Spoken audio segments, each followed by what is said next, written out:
Ya Pak, bagaimana peran dari DPR sendiri untuk bisa memastikan bahwa kebijakan BUMN pangan ini tetap bisa sejalan dengan kebutuhan dari petani lokal dan juga masyarakat untuk saat ini?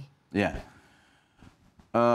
DPR itu adalah tempat mengambil keputusan apapun yang terkait dengan persoalan negara, baik itu menyangkut regulasi, undang-undang, ya, kemudian anggaran, dan tentu berbagai hal yang sangat strategis. Ini pasti diambil keputusannya di DPR dan bahkan sebelumnya pasti dibahas. Nah, oleh karena itu khusus terkait dengan BUMN pangan ini ya semestinya mendapatkan perhatian khusus ya. Ketika Presiden Prabowo menyampaikan ingin menuju terhadap swasembada pangan, dan swasembada pangan ini bukan angan-angan menurut saya karena pernah terjadi. Tahun 84 di eranya Presiden Soeharto juga swasembada pangan. Di eranya Presiden SBY tahun 2008 juga tercapai swasembada pangan karena ada terminologi swasembada pangan. Dan peran-peran BUMN ya tentu sangat strategis untuk mempengaruhi terhadap swasembada pangan itu. Nah, oleh karenanya kalau tadi konteks saya menjelaskan masing-masing peran dari BUMN, ya ke depan apa persoalan utama? Pertama ya memang kalau diberikan tugas yang begitu besar untuk menuju swasembada pangan, ya yang harus diperbaiki adalah bagaimana kemampuan keuangan BUMN ini. Karena hampir rata-rata kemampuan keuangan BUMN ini juga sedang memiliki masalah tersendiri. SHS sedang bermasalah. Berdikari meskipun agak meningkat kemampuan untuk bisa mendapatkan keuntungan itu pun terbatas. Nah, gitu Pak ya. berbicara mengenai keuangan yang sedang bermasalah ya di BUMN pangan begitu. Menurut Bapak sebetulnya apa yang menjadi pokok permasalahan? Apakah dari sisi bagaimana cara mereka mengelola Ya. atau seperti apa, Pak? Misalkan SAS kan memiliki 3.000 hektar lahan di daerah teknis irigasi di sekitar Subang ya. Ini semestinya kan menjadi sebuah sumber benih yang luar biasa di situ, sebagai area perbenihan yang luar biasa. Namun ya pertama ya ini perjalanan panjang tentunya, bahwa lahan itu tidak efektif untuk kemudian menjadi sumber perbenihan. Karena apa? Karena banyak bermasalah dengan masyarakat sekitar, ada yang disewakan secara jangka panjang kepada pihak-pihak lain. Nah, kalau ke depan kemampuan, nah ini karena kemampuan keuangannya SAS juga rendah gitu.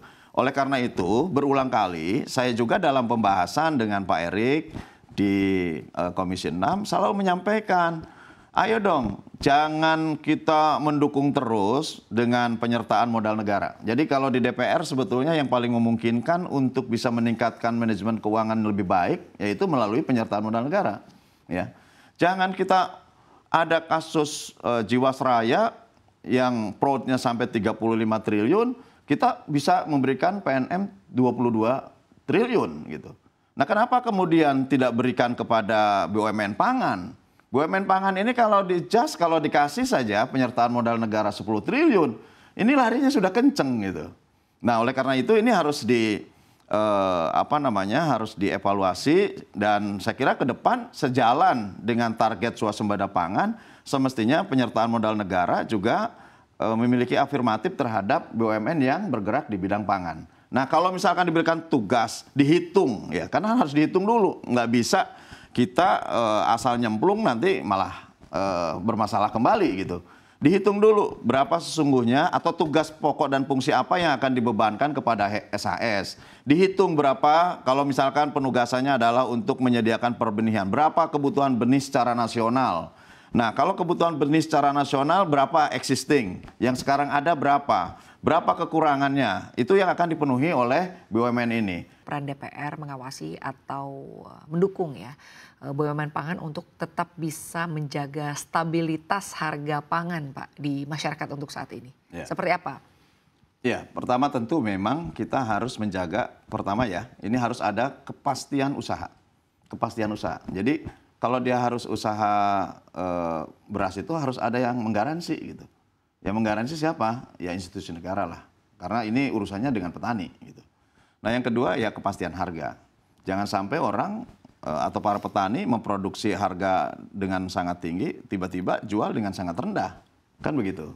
Nah, oleh karenanya kalau tadi kebijakan pertama yang saya sampaikan adalah bagaimana negara menyiapkan anggaran yang cukup untuk sektor pangan melalui pola penyertaan modal negara.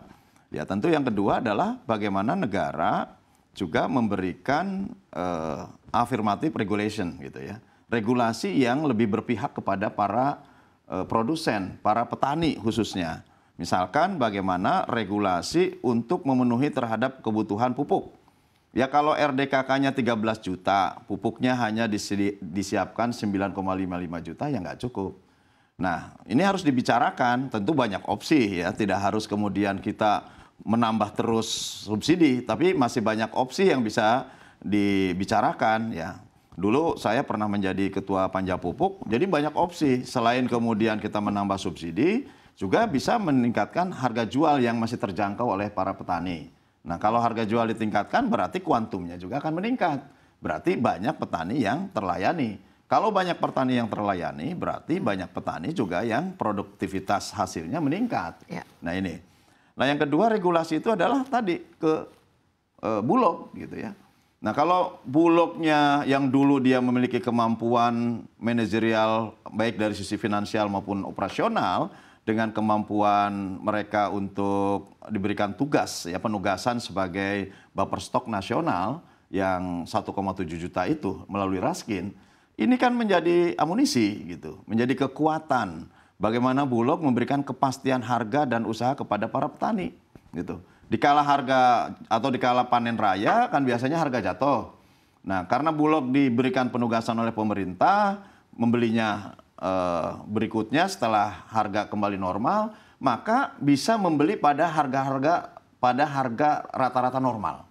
Misalkan kalau harga padinya 7.000 gitu ya, 7.000, kemudian pada waktu panen raya turun menjadi 5.000, Bulog beli tetap 7.000 gitu. Karena apa? Disimpan dan Bulog tetap tidak akan rugi karena menggunakan harga pembelian pemerintah yang itu nanti menjadi buffer stoknya Bulog, buffer stoknya nasional yang akan disalurkan kembali kepada masyarakat.